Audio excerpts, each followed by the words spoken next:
Welcome to the darkness. But let me shed some light on this topic for you. I'm Rob, I'm your Techsplainer, and this is Tech Explained. Welcome to the most advanced light testing centre in the automotive world, and I'm walking on asphalt that's so precious I have to wear these special soft slippers. Now I'm about to activate my new light tunnel, so bring on the bollards. Only 20% of driving is done at night, but that's where 40% of serious accidents occur. You need to have the right light, and that's why Mercedes-Benz uses this place to create the most advanced lighting system in the world. Let's go back into history. It was 2018 when we first saw digital lights in the Mercedes Maybach. 2 years later, it appeared in the rest of the S-Class range and then across the Mercedes-Benz family. This is the next generation digital light. It uses a powerful micro LED chip which gives precise high-definition illumination without the glare, and it makes its debut on the all-new electric GLC. This is the first generation digital light. Pretty cool, huh? But the new micro LED system is half the size, a third of the weight, it's brighter, and it uses less energy. Let's take a look inside. This is the light unit, and I'll take it apart to show you the heart of everything. More than 25,000 tiny LEDs. This is where all the light comes from. And with light comes heat, so we keep it cool in two ways.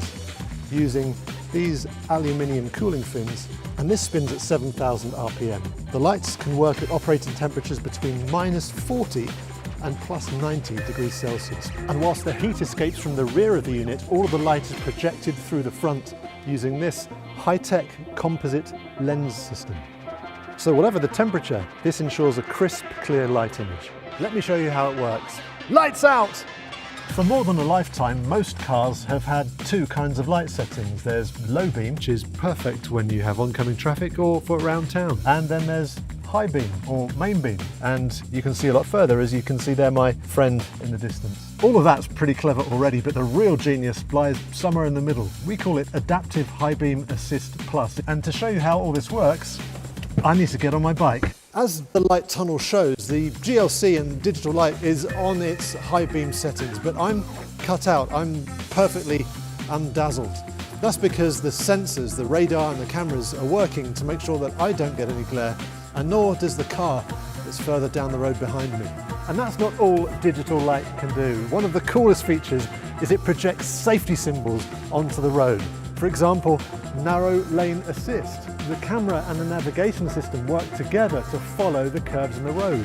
And if you're about to stray out of your lane, this light will keep you in the right place. And if you find yourself traveling the wrong way down a one-way street, the car will tell you. And when the temperature drops, there's a frost warning too. And digital light can even say hello to you, or indeed, goodbye. Thanks for watching.